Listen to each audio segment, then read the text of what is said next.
सभी भक्तों को दास का प्यार भरा राधे राधे। आप सभी भक्तों को सत्य यूनिटी संघ के इस परिवार में आप सभी भक्तों का बहुत बहुत स्वागत है। आप अपनी इस परिवार को और बढ़ाइए, ऐसे ही प्यार देते रहिए अपनी इस दास को और अपनी इस परिवार को, और इस परिवार को खूब आगे तक बढ़ाइए, खूब आगे तक।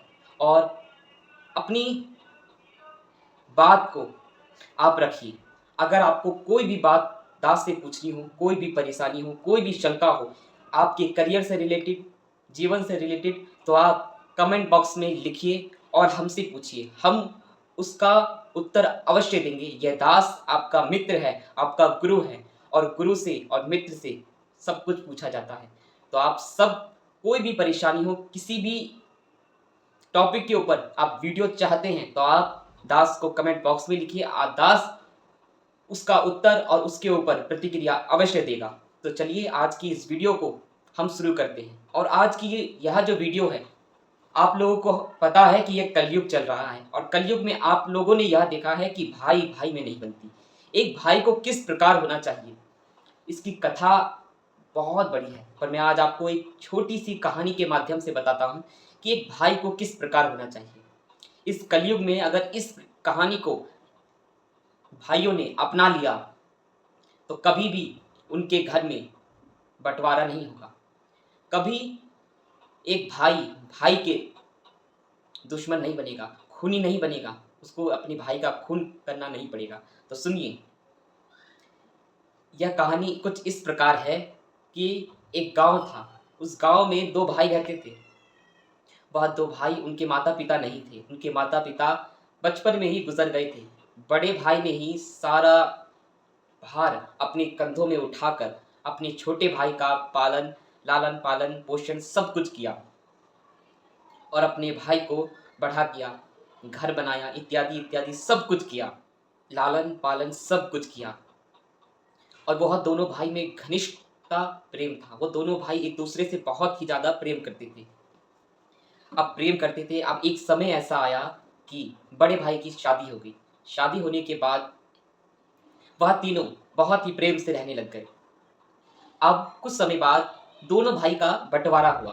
बंटवारा भी कुछ इस प्रकार हुआ कि बंटवारा होने के बाद भी दोनों भाई में कोई भी खटास नहीं आई। बिल्कुल समय रहते आप लोग बंटवारा कर दीजिए। अब ये बंटवारा क्यों? क्योंकि आज का समय ही यही है। समय रहते बंटवारा कर दीजिए, जिससे यह होगा कि आपके जाने के बाद कहीं ये खुद में ही लड़ भिड़ के मर ना जाए, ये किसी को मार ना दे। बंटवारा कुछ इस प्रकार हुआ था कि आधा खेत इनका तो आधा खेत इनका। अपनी मेहनत से ये कमाई करते थे, अपनी मेहनत से ये भाई कमाई करता था, पर दोनों साथ में रहते थे, सब कुछ साथ में था।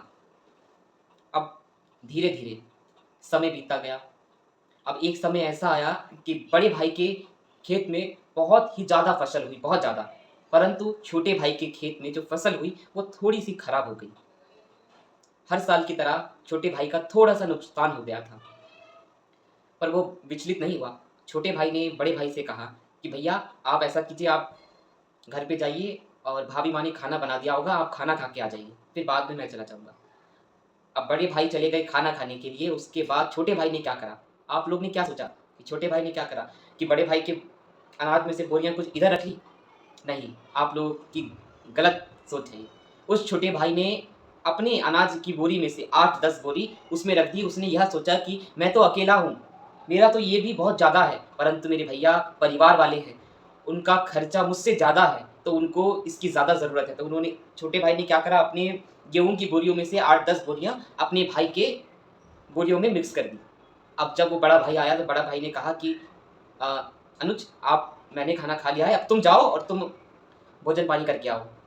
अब इतने में ही बड़े भाई के मन में क्या आया? बड़े भाई के मन में आया कि देखो, आज मेरी खेती तो बहुत बढ़िया हुई है, परंतु मेरे भाई की खेती कम हुई है, और कहीं मेरे भाई का मनोबल ना टूट जाए। मैं तो इतने में भी चला लूँगा, मेरे पास तो खूब धन है, खूब सब कुछ है, पर मेरे भाई का अगर आज आत्मविश्वास टूट गया तो वो कभी उठ नहीं पाएगा। तो बड़े भाई ने क्या करा? बड़े भाई ने अपनी बोरियों में से 8-10 बोरियाँ छोटे भाई की उसने मिला दी। अब यह देखिए, छोटे भाई ने क्या सोचा, 8-10 बोरियां डाल दी, और बड़े भाई ने फिर से वही 8-10 बोरियां छोटे भाई में मिक्स कर दी। अब यहाँ देखिए, ना छोटे भाई का कुछ गया, ना बड़े भाई का कुछ गया, परंतु उनकी जो भाव था, वो भाव एक दूसरे के मन में पहुंच गया। यही ईश्वर का खेल है। आपकी हर क्षण, हर पल परीक्षा होती है। देखिए, ना आपका 1 रुपया वह लेके जाएगा, ना 1 रुपया वह। ये जीवन, ये शरीर यहीं छूट जाएगा। यह रिश्ते, नाते सब यहीं छूट जाएँगे। ऊपर अकेले ही जाना है, यह खाली हाथ जाएगा। परंतु आपकी जो ये बोल है, आपका व्यवहार, आपकी सेवा, आपका यही सब आपका यहाँ धरा का धरा रहेगा, और यही आपको हर क्षण याद करेंगी कि आपका व्यवहार कैसा था, आपकी बातचीत कैसी थी। यह सब सोच-सोच के सब आपको याद करेंगे। कोई ये नहीं सोचेगा कि उसके पास इतनी खेत थी। एक भाई, अगर 2 भाइयों में ऐसा घनिष्ठ प्रेम हो, जो एक-दूसरे के प्रति हमेशा प्रेम भाव रखे, कभी उसका, भाइयों का कभी खाने के बारे में ना सोचे। अगर आप अपने भाई का हक खाने की सोचेंगे, तो इसका परिणाम बड़ा ही घातक होगा। आगे आने वाली वीडियो में मैं यह बताऊँगा कि अपने ही भाई का जो धन खाता है, उसके साथ कितना बुरा और कितना दर्दनाक होता है, कितना भयानक स्वरूप होता है। तो आप सभी वक़्त अपने-अपने भाइयों में ऐसे ही प्रेम बना के रखिए, और यही भाव होना चाहिए। अगर ऐसा भाव आपके जीवन में है, तो आपकी जीवन शैली बहुत सुखमय बीतेगी और बहुत ही ज़्यादा आनंदमय।